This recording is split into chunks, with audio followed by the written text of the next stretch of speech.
नमस्कार इचलकरंजीकरांनो, इचलकरंजी शहरात पहिल्यांदाच सिलिकॉन रिअलिस्टिक वॅक्स स्टॅच्यू म्युझियमचा भव्य उद्घाटन सोहळा येत्या 1 सप्टेंबर रोजी सकाळी 11 वाजता वेद भवन इथं होणार असून यामध्ये छत्रपती संभाजी महाराज, महाराणी येसुबाई, हिंदू हृदय सम्राट बाळासाहेब ठाकरे, पंतप्रधान Narendra Modi, mother Teresa, Rohit Sharma, Mahendrasingh Dhoni, Shahrukh Khan, Pushpa fame Allu Arjun, पंजाबचा प्रसिद्ध गायक दिलजीत दोसांझ यांच्या वास्तवाशी अगदी जुळणाऱ्या सिलिकॉन वॅक्स मूर्ती पाहण्याची संधी आपल्याला मिळणार आहे। कला, आकर्षण आणि अद्वितीय अनुभवाचा संगम आता आपल्या शहरातच अनुभवायला मिळणार आहे। म्हणूनच आपण सर्वांनी वेद भवन इथं होणाऱ्या या अद्वितीय सोहळ्याला नक्की उपस्थित राहावं।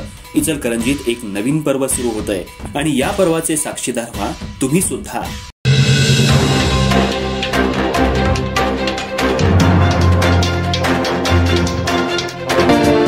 गणपती बाप्पा मोरया। एम मराठीच्या सर्व प्रेक्षकांना गणेश चतुर्थीच्या हार्दिक शुभेच्छा। नमस्कार, मी तेजस्विनी मगदूम। एम मराठीमध्ये आपल्या सर्वांचं स्वागत आहे। पाहूया ठळक घडामोडी। शहापूर गावातल्या प्रत्येक रस्त्यावर आणि गल्लीबोळात आज संताप आणि निर्धाराची मशाल पेटली होती। गावच्या परंपरा, श्रद्धा आणि सांस्कृतिक वारशाचं प्रतीक असलेल्या गट नंबर 468 मधील आठवडी बाजार आणि श्री म्हसोबा यात्रेच्या पवित्र भूमीवर आरटीओ कार्यालय उभारण्याच्या प्रयत्नांवर ग्रामस्थांनी आज प्रचंड संताप व्यक्त केला। गेल्या काही दिवसात या प्रस्तावावरून शहापूरकरांच्या भावनांचा उद्रेक होत असताना आज रविवारी 30 ऑगस्ट 2025 रोजी गावभर काढण्यात आलेल्या जनजागृती फेरीतून गावच्या हक्काच्या भूमीवर कुठल्याही परिस्थितीत गदा येऊ देणार नाही असा ठाम इशारा ग्रामस्थांनी प्रशासन आणि आमदारांना दिला। ग्रामस्थांच्या या निर्धाराचा सूर घोषणाबाजीमधून स्पष्ट उमटला। आमची जमीन आम्हाला द्या, आरटीओ कार्यालय डीकेटीला न्या, म्हसोबा यात्रेच्या पवित्र भूमीचा अपमान सहन करणार नाही, शहापूरकरांवर अन्याय करणाऱ्यांचा धिक्कार असो, अशा घोषणांनी शहापूर ग्रामस्थांनी परिसर दुमदुमून टाकला। गट क्रमांक 468 या ठिकाणी आरटीओ कार्यालयाच्या बांधकामाचा प्रस्ताव सध्या चर्चेत आहे। प्रथम बैठकीत आमदार राहुल आवाडे यांनी ग्रामस्थांना या ठिकाणी आरटीओ कार्यालय होणार नाही असं तोंडी आश्वासन दिलं होतं।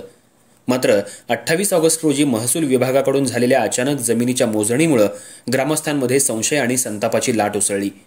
ग्रामस्थांनी ही मोजणी रोखत आपला ठाम विरोध दाखवून दिला। 29 ऑगस्टला जिल्हाधिकारी कार्यालयात नियोजित झालेली ग्रामस्थ, लोकप्रतिनिधी आणि प्रशासन यांची बैठक तांत्रिक कारणांमुळे रद्द झाली। याच पार्श्वभूमीवर आजची जनजागृती फेरी ही ग्रामस्थांच्या असंतोषाचा मोठा पुरावा ठरली। जनजागृती फेरीच्या समारोपावेळी बांधकाम सभापती उदयसिंग पाटील, सामाजिक कार्यकर्ते रतन वाझे आणि शिक्षण मंडळ सभापती नितीन कोकणे यांनी ग्रामस्थांना संबोधित केलं। त्यांनी स्पष्ट सांगितलं, शहापूरकरांच्या भावनांशी खेळ कराल तर संघर्ष टाळता येणार नाही, गावाच्या परंपरेशी छेडछाड सहन होणार नाही, ही जमीन आमच्या गावची आहे आणि आठवडी बाजार आणि यात्रेसाठी ती कायम रिकामी ठेवावी लागेलच। श्री म्हसोबा यात्रेचा इतिहास आणि आठवडी बाजार हा शहापूर गावचा आत्मा आहे। ग्रामस्थांनी आपल्या रक्ताच्या थेंबाने या परंपरा जपल्या आहेत। त्यामुळे या भूमीचं व्यापारीकरण किंवा शासकीय प्रकल्पासाठी वापर करण्याचा कोणताही प्रयत्न हा थेट गावाच्या श्रद्धेवरचा आघात ठरेल असा स्पष्ट संदेश आजच्या फेरीतून देण्यात आला। उपस्थित गावकऱ्यांनी प्रशासनाला आणि लोकप्रतिनिधींना थेट इशारा दिलाय की तात्काळ हा आरटीओ कार्यालयाचा प्रस्ताव मागे घ्या, अन्यथा येणाऱ्या काळात प्रशासनाविरुद्ध शहापूरकरांचा लढा उग्र होईल। कायदा सुव्यवस्था राखायची असेल तर गावच्या भावनांचा आदर करा।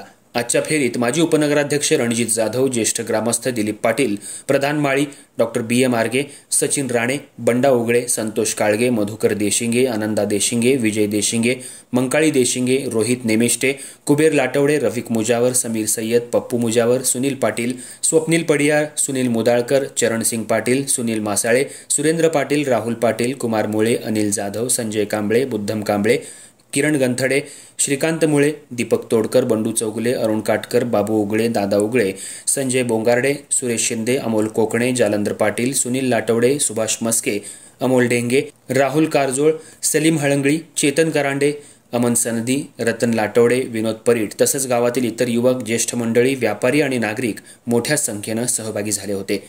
ही फेरी केवळ एक निदर्शन नव्हती तर गावाच्या परंपरेवर उभा केलेला विश्वासाचा किल्ला होता।